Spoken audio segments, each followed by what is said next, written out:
অনেক অনেক দিন আগের কথা। সবুজ পাহাড়ে ঘেরা এক সুন্দর রাজ্য ছিল, যার নাম আনন্দপুর। সেই রাজ্যের রাজা সূর্যপ্রতাপ আর রানী মালায়াবতীর নয়নের মণি ছিল তাদের একমাত্র কন্যা, রাজকুমারী রোশনি। সে যেমন ছিল সুন্দরী, তেমনি বুদ্ধিমতী আর সাহসী। দেখো মহারাজ, আমাদের রোশনিকে কি সুন্দর লাগছে। ওর হাসিতে পুরো রাজ্যটা যেন আলোকিত হয়ে যায়। একদম সত্যি বলেছ রানী। ও শুধু আমাদের রাজকুমারী নয়, ও আনন্দপুরের ভবিষ্যৎ। ওর সুরক্ষা আমাদের প্রথম কর্তব্য।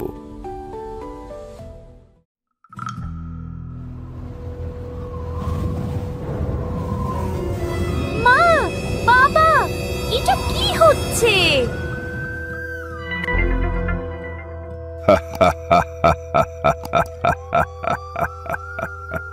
আমি হলাম এই যুগের সর্বশ্রেষ্ঠ জাদুকর দুষ্টরায়। রাজা সূর্যপ্রতাপ, তোমার রাজ্যের সবচেয়ে মূল্যবান সম্পদ তোমার কন্যা আজ থেকে আমার বন্দী।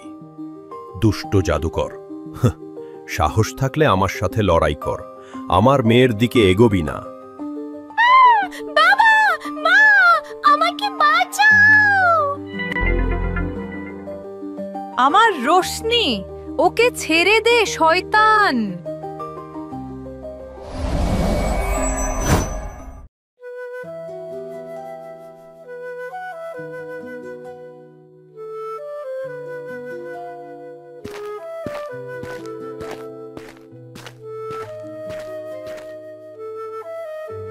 মহারাজ, প্রতিবেশী রাজ্য সূর্যগড়ের রাজকুমার বিক্রম আপনার সাথে দেখা করতে চান।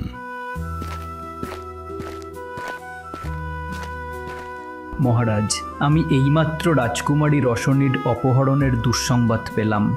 আমি বিশ্বাস করতে পারছি না, এত বড় একটা বিপদ আপনাদের উপর দিয়ে গেছে। আমি রাজকুমারীকে ফিরিয়ে আনার প্রতিজ্ঞা করছি। তুমি কি সত্যি পারবে বাবা? ওই দুষ্ট জাদুকর খুব শক্তিশালী। রানীমা, আমি একজন যোদ্ধা। একজন রাজকুমারীকে রক্ষা করা আমার ধর্ম। আমি আমার শেষ রক্তবিন্দু দিয়ে চেষ্টা করব। আমাকে শুধু আপনাদের আশীর্বাদ দিন।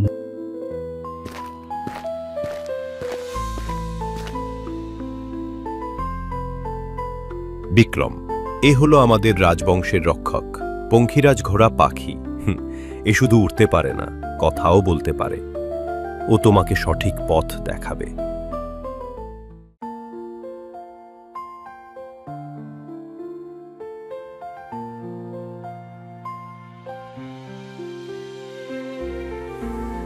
রাজকুমার বিক্রম, আমি তোমার সাহসের কথা শুনেছি। রাজকুমারী রোশনি আমারও খুব আদরের। আমি তোমার সাথে যেতে প্রস্তুত, কিন্তু মনে রেখো, এই যাত্রাটা সহজ হবে না। যখন তোমার মতো একজন বন্ধু সাথে আছে, তখন কোনো যাত্রাই কঠিন নয়। চলো বন্ধু, আমরা রাজকুমারীকে ফিরিয়ে আনি।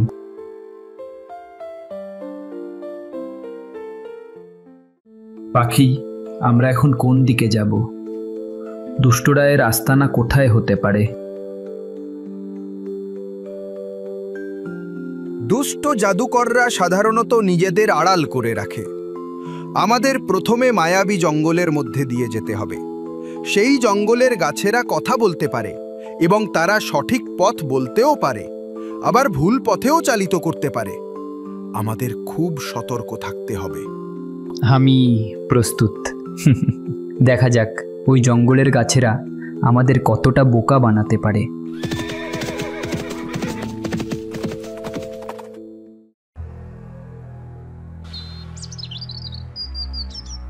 কে এলো রে আমাদের জঙ্গলে? মানুষের গন্ধ পাচ্ছি। একটি লতানো গাছ, মনে হচ্ছে পথ হারিয়েছে। চলো, ওদের সাথে একটু মজা করা যাক।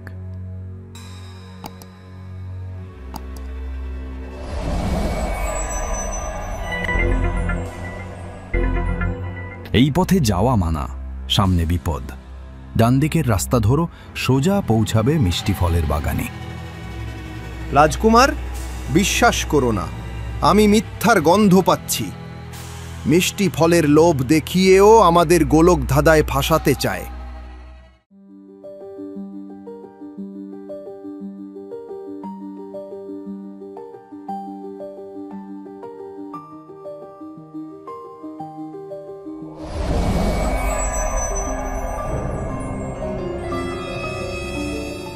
এ আবার কি?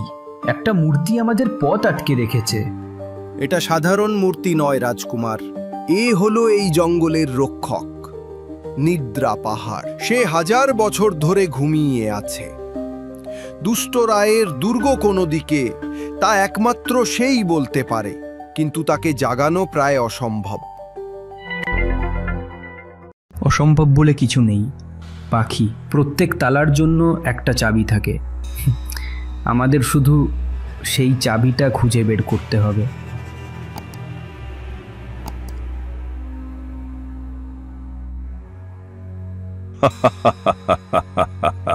কি ভাবছো রাজকুমারী? কেউ তোমাকে বাঁচাতে আসবে? আমার এই দুর্গের ঠিকানা কেউ জানে না। খুব শীঘ্রই আমি তোমার রাজ্যের সমস্ত সুখ আর আনন্দ শুষে নিয়ে এই বিশ্বের সবচেয়ে শক্তিশালী জাদুকর হয়ে যাব। তুমি ভুল ভাবছো দুষ্ট রায়। আমার রাজ্যের মানুষ সাহসী। রাজকুমার বিক্রম নিশ্চয়ই আমাকে খুঁজতে আসবে এবং তোমাকে উচিত শিক্ষা দেবে। রাজকুমার বিক্রম, সে তো এখন মায়াবী জঙ্গলে পথ হারিয়ে ঘুরপাক খাচ্ছে। আমার দুর্গ পর্যন্ত পৌঁছানো ওর পক্ষে স্বপ্ন। কি হবে এখন পাখি? কোনোভাবেই তো এর ঘুম ভাঙছে না। রাজকুমার, শক্তি দিয়ে সব কাজ হয় না, বুদ্ধি লাগাও। দেখো, মূর্তির ঠিক নাকের নিচে একটা ছোট গর্ত আছে, আর সেখান থেকে হাওয়া বের হচ্ছে। মনে হচ্ছে ওটা দিয়েই ও শ্বাস নেয়।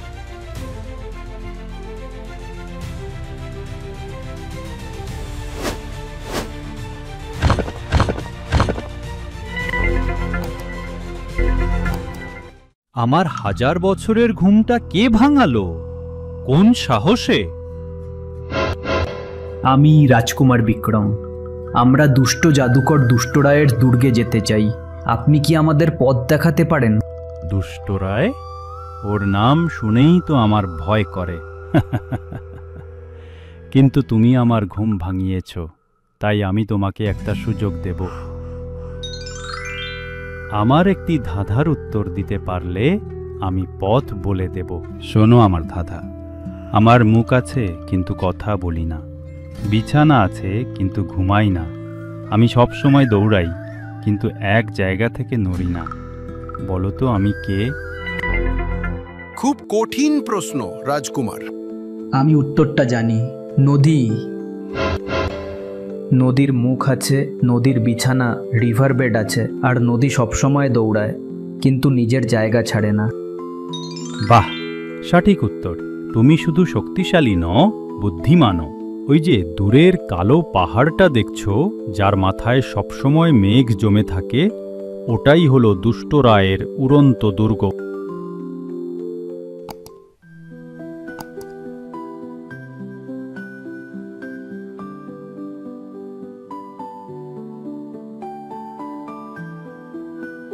আমার মনে হচ্ছে রাজকুমারী এই দুর্গের সবচেয়ে উঁচু মিনারে বন্দী আছে।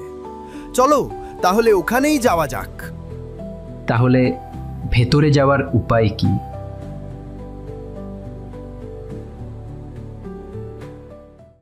বিক্রম চারিদিক ভালোভাবে দেখতে থাকে।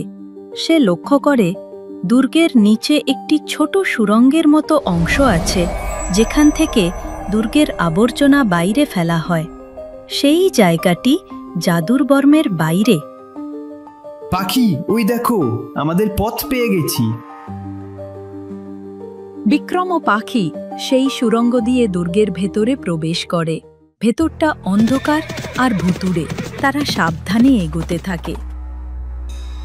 আমার মনে হচ্ছে রাজকুমারী এই দুর্গের সবচেয়ে উঁচু মিনারে বন্দী আছে। চলো তাহলে ওখানেই যাওয়া যাক।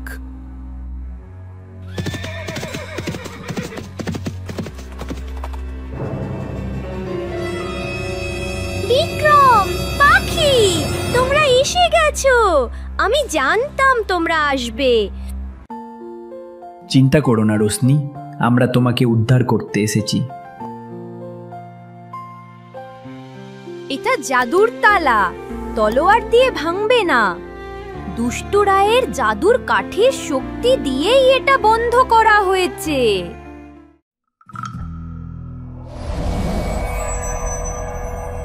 তাহলে শেষ পর্যন্ত পিঁপড়েরা আমার ঘরে ঢুকেই পড়ল। ভেবেছিলে আমি টের পাবো না? বোকার দল। এখন রাজকুমারীর সাথে তোমরাও আমার বন্দী হবে। স্বপ্ন দেখা বন্ধ কর দুষ্ট রায়, আজ তোমার শেষ দিন। দেখা যাক কার শেষ দিন। বিক্রম ও দুষ্টরায়ের মধ্যে ভীষণ লড়াই চলছে। পাখি তার ডানা ঝাপটে প্রবল বাতাস তৈরি করে দুষ্টরায়কে ব্যতিব্যস্ত করে রাখে। বিক্রম শোনো, ও সব শক্তি ওই জাদুর কাঠির মধ্যে থাকা বেগুনি পাথরটায়। ওটাকে নষ্ট করতে পারলেই ও দুর্বল হয়ে পড়বে। এই সুযোগে বিক্রম একটি পরিকল্পনা করে। সে এমনভাবে দাঁড়ায় যাতে তার চকচকে তলোয়ারটি একটি আয়নার মতো কাজ করে। এখনই সুযোগ। বিক্রম তার তলোয়ারটি এমনভাবে ধরে যাতে দুষ্টরায়ের ছোড়া রশ্মিটি প্রতিফলিত হয়ে সরাসরি তার জাদুর কাঠির বেগুনি পাথরটিতে গিয়ে লাগে। পাথরটি একটি বিকট শব্দে ফেটে যায়। না, আমার শক্তি। রাজকুমার, তাড়াতাড়ি, এই দুর্গটা ভেঙে পড়ছে। বিক্রম রোশনিকে নিয়ে পাখির পিঠে চড়ে রাজ্যে ফিরে আসে। রাজ্যে উৎসবের ধুম। রাজা ও রানী ছুটে এসে রোশনিকে জড়িয়ে ধরেন। আমার মা, তুই ফিরে এসেছিস। রাজকুমার বিক্রম, তুমি আমাদের রাজ্যকে বাঁচিয়েছ। আমরা তোমার কাছে চিরঋণী। মহারাজ, এটা আমার কর্তব্য ছিল। আর এই অভিযানে সবচেয়ে বড় বীর হলো রাজকুমারী রোশনি। ওর বুদ্ধি না থাকলে দুষ্টরায়কে হারানো সম্ভব ছিল না। আর এভাবেই সাহস, বুদ্ধি আর বন্ধুত্বের জোরে রাজকুমার বিক্রম আর রাজকুমারী রোশনি এক দুষ্ট জাদুকরকে হারিয়ে রাজ্যে শান্তি ফিরিয়ে আনল। এরপর থেকে আনন্দপুর আর সূর্যগড়ের বন্ধুত্ব আরও গভীর হল এবং তারা সকলে সুখে শান্তিতে বসবাস করতে লাগল। হ্যালো বন্ধুরা, আমাদের গল্পটি আপনাদের কেমন লাগলো তা অবশ্যই কমেন্ট করে জানাতে ভুলবেন না। এমন আরো মজার মজার গল্প দেখতে চ্যানেলটি সাবস্ক্রাইব করে সাথে থাকুন।